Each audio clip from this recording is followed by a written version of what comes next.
Few characters evoke as much intrigue and tension as Ryuhei Sawamura. Known as the Owari dragon, Sawamura's journey from a tormented youth to a feared boxing champion is as much a tale of raw talent as it is the study of darkness within the human nature. For those unfamiliar with Sawamura, he is a boxer with unmatched counterpunching precision, unconventional strategies, and relentless ferocity, and the last fighter Ippo faced in the anime. His story is one of raw talent forged in the fires of personal trauma, interwoven with the moments of harrowing violence and glimpses at a hard-won redemption. You know what? This is the perfect time to take a break. Don't forget to like, comment, share, subscribe. Enjoy.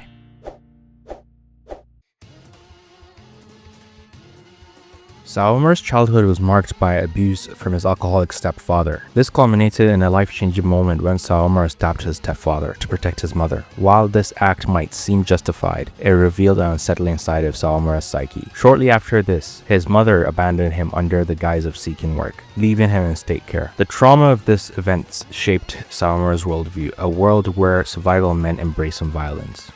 The trauma of being abandoned by his mother was clearly evident in his fight versus Ippo, with his fixation on meat and its tenderness, which stemmed from a haunted memory of his last meal with his mother. This obsession not only manifested versus Ippo, but throughout his boxing career, where he equated defeating opponents with consuming them.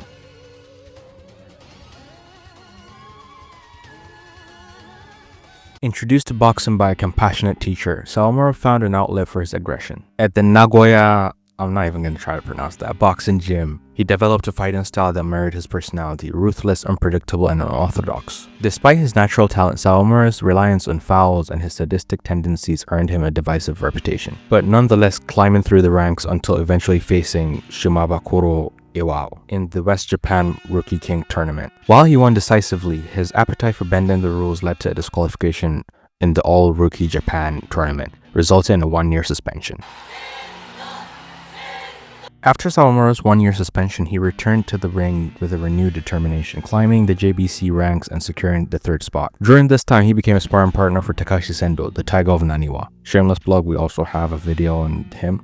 But yeah, let's get back into it. Sendo was preparing for his comeback match after losing the belt to Ippo, and Sawamura never wanted to hold back, openly criticized Sendo's performance after his comeback victory. It was during this time that Ippo entered Sendo's changing room to congratulate him. Attempting to extend a handshake to Sawamura, Ippo was met with a cold indifference. Sawamura, feeling no need to be friendly with the champion, instead issued a warning. Don't use the Dempsey roll when we fight. It is a clumsy technique that will fall apart.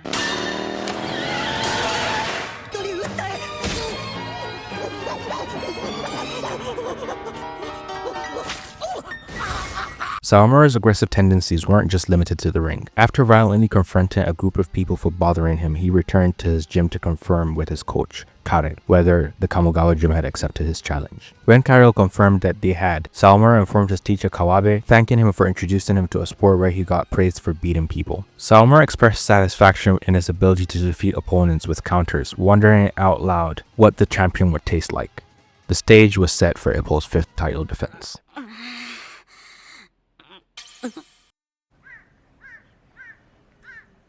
Sawamura's defining moment in the anime came in his match against Makunouchi Ippo, which not only displayed his skill but also his volatility.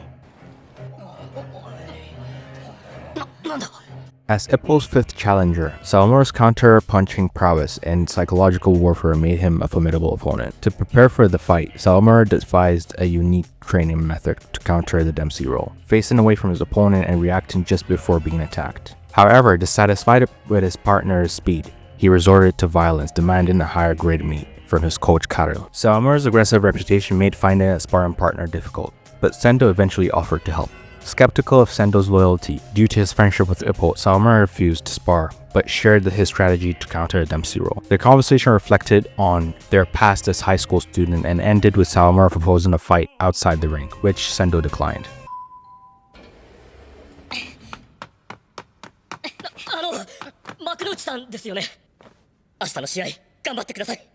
At the weigh-in, Sawamura mocked Ippo's words about fighting fair, viewing the champion as delicious meat. After witnessing his respected teacher Kawabe plead with Ippo to defeat him, Sawamura felt deeply betrayed by his mentor.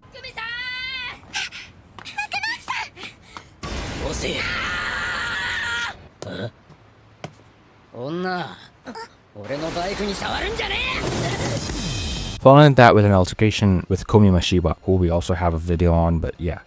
in front of her pseudo-boyfriend Ippo, as well as also her overprotective older brother Ryo. It almost escalated into a brawl. With that, the seeds of anger had been planted in both Ippo and Ryo.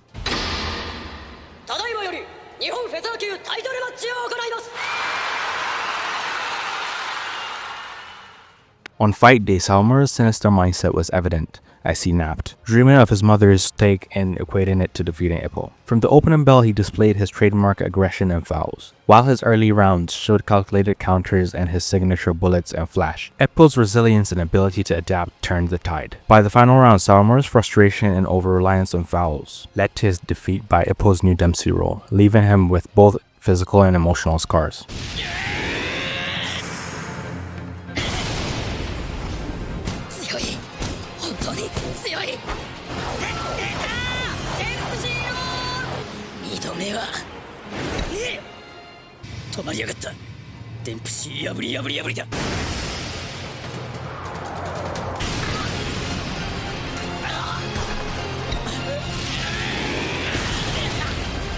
At the hospital, Sendo visited Sawamura, reflecting on Ippo's ability to inspire greatness. Feeling humble, Sawamura expressed a desire to share a grade A steak with Kawabe once he recovered.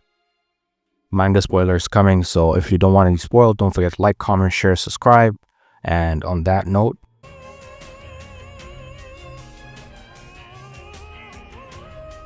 after his loss to Ippo, Sawamura began to understand the value of hard work and set his sights on achieving the same heights as the champion. Moving to junior lightweight division, he entered a title shot against the JBC junior lightweight champion, a fellow Ippo victim, Ryuhei Mashiba. Despite the weight management challenges, he dined with Kawabe at a steakhouse, admitting Mashiba's strength but expressing his determination to claim the belt. Sawamura compared his construction work where he worked at great heights, viewing people as ants, to his aspirations in boxing, believing that aiming high offered unparalleled perspectives. At the weigh-in at Kokoran Hall, Sawamura voiced his dislike for the venue, recalling it as the place where Ippo hospitalized him. Mashiba, unfazed, taunted reporters that Ippo must have slacked off only to send Sawamura to the hospital, declaring that he would send him to the graveyard. Sawamura in turn remarked how he was thinking the same thing.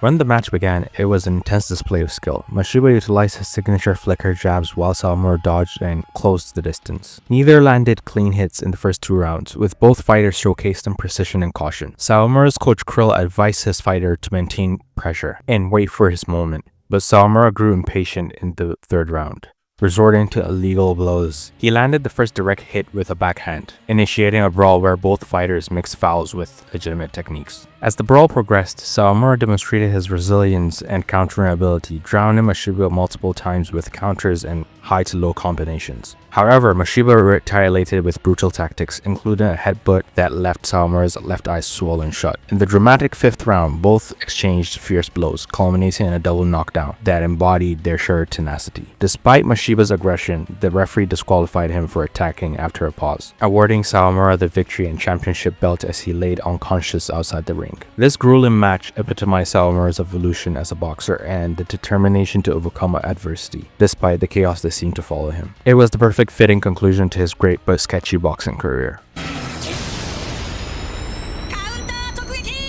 After being carried to the venue's doctor's office on a stretcher, Sawamura regained consciousness and threatened to wreak havoc if they attempted to take him to a hospital. A medical checkup revealed no immediate need for hospitalization, but the doctor recommended monitoring by Krill and Kawabe and advised consultation with a brain specialist. Sawamura asked his coach if he had won or lost, unable to recall the events of the match. Moments later, Mashiba's coach entered with a JBC junior lightweight belt in a case. Initially indifferent, Sawamura opened the case and was shocked to find the championship belt inside.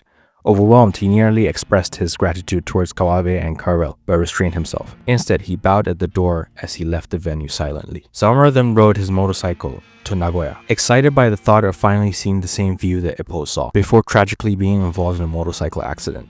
Though he survived with injuries that forced him to retire from professional boxing. Post-retirement, Sawamura took up a role as a trainer while continuing his work in construction, channeling his experiences into guiding others and finding a sense of purpose beyond the ring. With a professional boxing career record of 11 wins and 3 losses, Ryuhei Sawamura's story is far from typical. It is a tale of pain, power, and endurance struggle to find meaning in chaos. But yeah, let us know what you think about his character down below in the comments. A Mashiba character analysis video is coming soon after the current arc of the manga concludes. But yeah, don't forget to like, comment, share, subscribe. Thumbs out.